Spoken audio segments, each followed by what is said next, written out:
हम किसी मजहब के खिलाफ नहीं हैं, हम किसी पंथ के खिलाफ नहीं हैं। हम तो हमारी दिल्ली में जो बेटी साक्षी के साथ हुआ, ऐसे अमानवीय कृत्य वाले लोगों के खिलाफ हैं। इसलिए मेरे पागलों, तुम एक बात याद रखना, आज नहीं जागे तो तुम कभी नहीं जागोगे। तुम्हें अब अन्य मजहबों में, अन्य तांत्रिकों के चक्कर में पड़ने की आवश्यकता नहीं। तुम्हारे पास तुम्हारे देवता हनुमान जी इतने पावरफुल हैं कि केवल अगर हनुमान जी की शरण पकड़ लो तो तुम्हारा कोई बाल बांका नहीं कर सकता। तो बेहद नृशंस तरीके से हुई साक्षी की हत्या के बाद पूरे देश में गुस्से का उबाल है। लोग नाराज हैं, आक्रोश व्यक्त कर रहे हैं। जिस तरह से साहिल ने साक्षी की हत्या की, उसके बाद से कई सवाल भी खड़े हो रहे हैं। इस रिपोर्ट में आप देखिए पूरी खबर।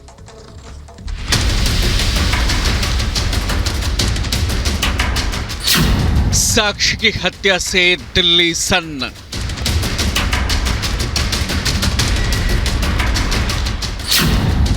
सनी बनकर साक्षी से छलावा।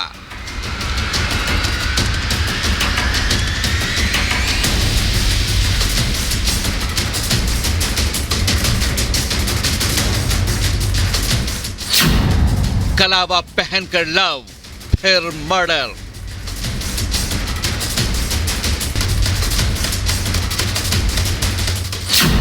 साक्षी को इंसाफ दिलाने के लिए जुलूस।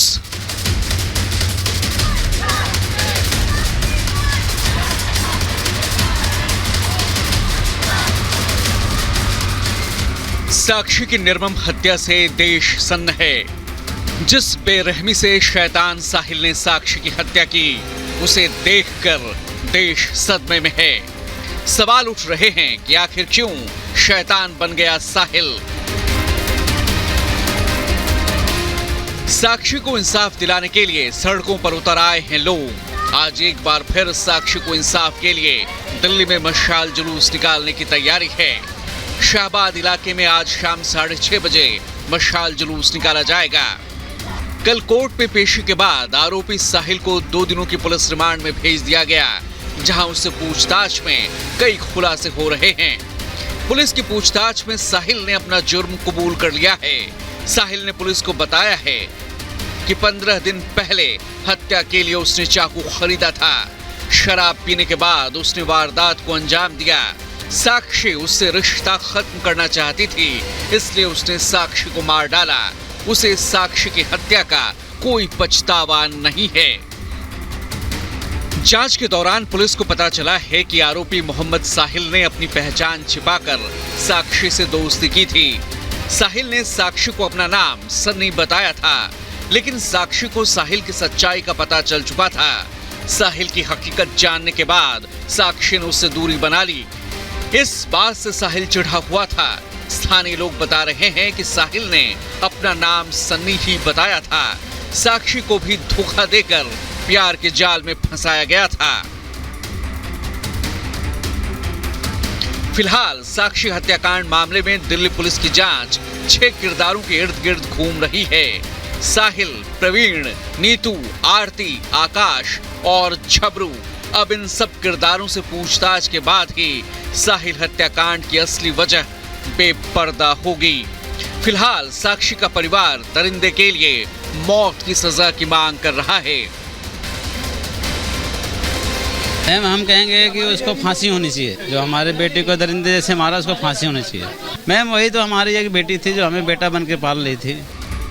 तो वहीं दिल्ली की केजरीवाल सरकार ने पीड़ित परिवार को 10 लाख के मुआवजे का ऐलान करने के साथ ही दिल्ली की कानून व्यवस्था पर सवाल उठाते हुए एलजी और पुलिस को घेरा है। आज मैं एलजी साहब से हाथ जोड़ के निवेदन करना चाहती हूँ कि देश के संविधान ने आपको दिल्ली की कानून व्यवस्था की, दिल्ली की सुरक्षा व्यवस्था की जिम्मेदारी दी है, लेकिन आप अब 24 घंटे सिर्फ और सिर्फ राजनीति करने में लगाते हैं, अरविंद केजरीवाल जी के काम रोकने में लगाते हैं।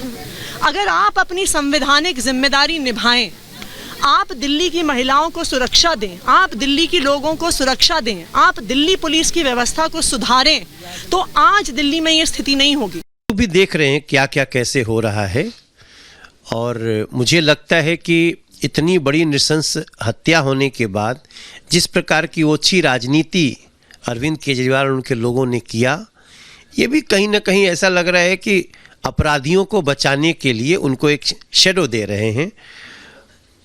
कानून अपना काम करे, कड़ी से कड़ी सजा मिले, मगर इस तरह की ओछी राजनीति तो कहीं से भी अच्छी नहीं। कांग्रेस ने भी केजरीवाल सरकार की मुआवजे को लेकर सवाल उठाए हैं।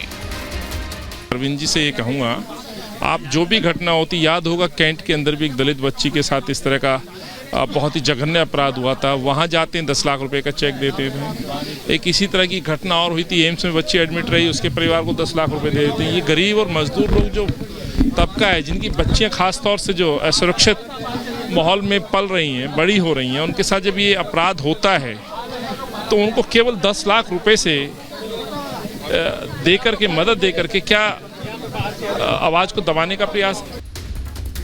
अब सबकी नजरें इस बात पर टिकी हैं कि 2 दिन की पुलिस रिमांड के बाद पुलिस साहिल से हत्या के हर राज को उगलवा पाती है या नहीं। परिवार इंसाफ की गुहार लगा रहा है और देश बेटी के साथ इस बर्बरता के बाद गुस्से में है। Bureau report, Republic Bharat.